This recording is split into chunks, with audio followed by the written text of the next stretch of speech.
Jangan lupa untuk dukung channel ini dengan cara tekan tombol subscribe, nyalakan tombol notifikasi. Terima kasih, Tuhan Yesus memberkati. Wahyu pasal 13. Binatang yang keluar dari dalam laut. Lalu aku melihat seekor binatang keluar dari dalam laut, bertanduk 10 dan berkepala 7. Di atas tanduk-tanduknya terdapat 10 mahkota, dan pada kepalanya tertulis nama-nama hujat. Binatang yang kulihat itu serupa dengan macan tutul, dan kakinya seperti kaki beruang, dan mulutnya seperti mulut singa. Dan naga itu memberikan kepadanya kekuatannya dan tahtanya dan kekuasaannya yang besar.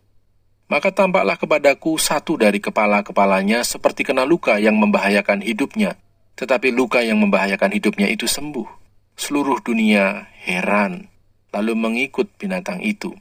Dan mereka menyembah naga itu, karena ia memberikan kekuasaan kepada binatang itu. Dan mereka menyembah binatang itu sambil berkata, "Siapakah yang sama seperti binatang ini, dan siapakah yang dapat berperang melawan dia?"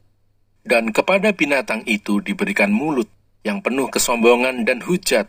Kepadanya diberikan juga kuasa untuk melakukannya 42 bulan lamanya.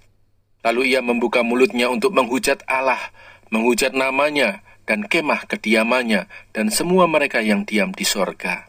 Dan ia diperkenankan untuk berperang melawan orang-orang kudus, dan untuk mengalahkan mereka. Dan kepadanya diberikan kuasa atas setiap suku dan umat dan bahasa dan bangsa. Dan semua orang yang diam di atas bumi akan menyembahnya, yaitu setiap orang yang namanya tidak tertulis sejak dunia dijadikan di dalam kitab kehidupan dari anak domba yang telah disembelih. Barang siapa bertelinga, hendaklah ia mendengar. Barang siapa ditentukan untuk ditawan, ia akan ditawan. Barang siapa ditentukan untuk dibunuh dengan pedang, ia harus dibunuh dengan pedang. Yang penting di sini ialah ketabahan dan iman orang-orang kudus. Binatang yang keluar dari dalam bumi. Dan aku melihat seekor binatang lain keluar dari dalam bumi dan bertanduk dua sama seperti anak domba, dan ia berbicara seperti seekor naga. Dan seluruh kuasa binatang yang pertama itu dijalankannya di depan matanya. Ia menyebabkan seluruh bumi dan semua penghuninya menyembah binatang pertama yang luka parahnya telah sembuh. Dan ia mengadakan tanda-tanda yang dahsyat. Bahkan ia menurunkan api dari langit ke bumi di depan mata semua orang. Ia menyesatkan mereka yang diam di bumi dengan tanda-tanda yang telah diberikan kepadanya untuk dilakukannya di depan mata binatang itu.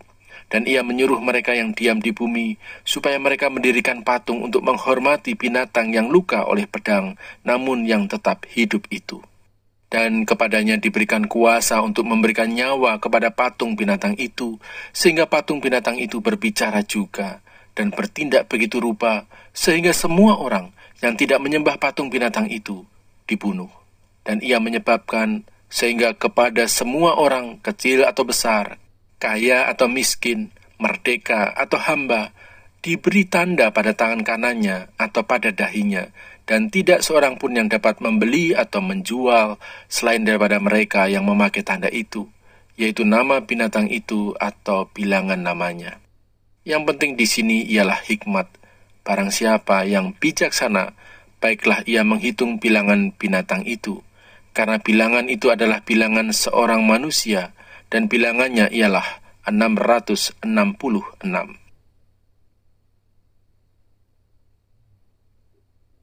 Wahyu pasal 14. Anak domba dan pengikutnya yang ditebusnya.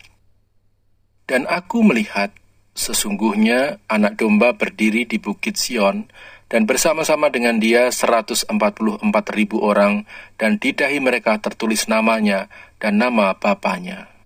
Dan aku mendengar suatu suara dari langit, bagaikan desau air bah, dan bagaikan deru guruh yang dahsyat. Dan suara yang kudengar itu seperti bunyi pemain-pemain kecapi yang memetik kecapinya. Mereka menyanyikan suatu nyanyian baru di hadapan tahta, dan di depan keempat makhluk dan tua-tua itu. Dan tidak seorang pun yang dapat mempelajari nyanyian itu selain daripada 144.000 orang yang telah ditebus dari bumi itu. Mereka adalah orang-orang yang tidak mencemarkan dirinya dengan perempuan-perempuan, karena mereka murni sama seperti perawan. Mereka adalah orang-orang yang mengikuti anak domba itu kemana saja ia pergi. Mereka ditebus dari antara manusia sebagai korban-korban sulung bagi Allah dan bagi anak domba itu. Dan di dalam mulut mereka tidak terdapat dusta. Mereka tidak bercela. Pemberitahuan tentang penghakiman. Dan aku melihat seorang malaikat lain terbang di tengah-tengah langit, dan padanya ada Injil yang kekal untuk diberitakannya kepada mereka yang diam di atas bumi, dan kepada semua bangsa dan suku dan bahasa dan kaum. Dan ia berseru dengan suara nyaring, "Takutlah akan Allah, dan muliakanlah Dia, karena telah tiba saat penghakimannya, dan sembahlah Dia yang telah menjadikan langit dan bumi dan laut dan semua mata air." Dan seorang malaikat lain, malaikat kedua, menyusul dia dan berkata, sudah rubuh Babel, kota besar itu, yang telah memabukkan segala bangsa dengan anggur hawa nafsu cabulnya."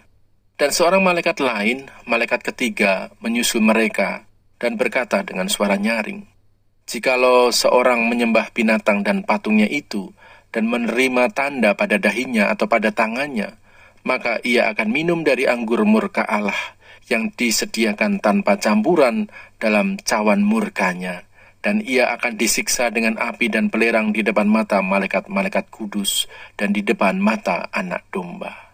Maka asap api yang menyiksa mereka itu naik ke atas sampai selama-lamanya, dan siang malam mereka tidak henti-hentinya disiksa, yaitu mereka yang menyembah binatang serta patungnya itu, dan barang siapa yang telah menerima tanda namanya. Yang penting di sini ialah ketekunan orang-orang kudus yang menuruti perintah Allah dan iman kepada Yesus. Dan aku mendengar suara dari sorga berkata, "Tuliskan, berbahagialah orang-orang mati yang mati dalam Tuhan sejak sekarang ini. Sungguh," kata Roh, "supaya mereka boleh beristirahat dari jerih lelah mereka, karena segala perbuatan mereka menyertai mereka." Tuaian di bumi. Dan aku melihat, sesungguhnya ada suatu awan putih, dan di atas awan itu duduk seorang seperti anak manusia dengan sebuah mahkota emas di atas kepalanya dan sebilah sabit tajam di tangannya. Maka keluarlah seorang malaikat lain dari bait suci, dan ia berseru dengan suara nyaring kepada dia yang duduk di atas awan itu, "Ayunkanlah sabitmu itu, dan tuailah, karena sudah tiba saatnya untuk menuai, sebab tuaian di bumi sudah masak." Dan ia yang duduk di atas awan itu mengayunkan sabitnya ke atas bumi, dan bumi pun dituailah. Dan seorang malaikat lain keluar dari bait suci yang di sorga, juga padanya ada sebilah sabit tajam. Dan seorang malaikat lain datang dari mezbah, ia berkuasa atas api, dan ia berseru dengan suara nyaring kepada malaikat yang memegang sabit tajam itu. Katanya, "Ayunkanlah sabitmu yang tajam itu, dan potonglah buah-buah pohon anggur di bumi, karena buahnya sudah masak." Lalu malaikat itu mengayunkan sabitnya ke atas bumi, dan memotong buah pohon anggur di bumi, dan melemparkannya ke dalam kilangan besar, yaitu murka Allah. Dan buah-buah anggur itu dikilang di luar kota, dan dari kilangan itu mengalir darah. Tingginya sampai ke kekang kuda, dan jauhnya 200 mil. Wahyu pasal 15. Nyanyian mereka yang menang. Dan aku melihat suatu tanda lain di langit, besar dan ajaib, 7 malaikat dengan 7 malapetaka terakhir, karena dengan itu berakhirlah murka Allah. Dan aku melihat sesuatu bagaikan lautan kaca bercampur api, dan di tepi lautan kaca itu berdiri orang-orang yang telah mengalahkan binatang itu dan patungnya dan bilangan namanya. Pada mereka ada kecapi Allah, dan mereka menyanyikan nyanyian Musa, hamba Allah, dan nyanyian anak domba. Bunyinya, "Besar dan ajaib segala pekerjaanmu, ya Tuhan Allah yang maha kuasa. Adil dan benar segala jalanmu, ya Raja segala bangsa. Siapakah yang tidak takut, ya Tuhan, dan yang tidak memuliakan namamu? Sebab Engkau saja yang kudus, karena semua bangsa akan datang dan sujud menyembah Engkau, sebab telah nyata kebenaran segala penghakiman-Mu. 7 malaikat dengan 7 cawan murka Allah. Kemudian daripada itu, aku melihat orang membuka bait suci, kemah kesaksian di sorga. Dan ke-7 malaikat dengan ke-7 malapetaka itu keluar dari bait suci, berpakaian lenan yang putih bersih dan berkilau-kilauan, dan dadanya berlilitkan ikat pinggang dari emas. Dan satu dari keempat makhluk itu memberikan kepada ke-7 malaikat itu 7 cawan dari emas yang penuh berisi murka Allah, yaitu Allah yang hidup sampai selama-lamanya. Dan bait suci itu dipenuhi asap karena kemuliaan Allah dan karena kuasanya, dan seorang pun tidak dapat memasuki bait suci itu sebelum berakhir ke-7 malapetaka dari ke-7 malaikat itu. Jangan lupa untuk dukung channel ini dengan cara tekan tombol subscribe, nyalakan tombol notifikasi. Terima kasih, Tuhan Yesus memberkati.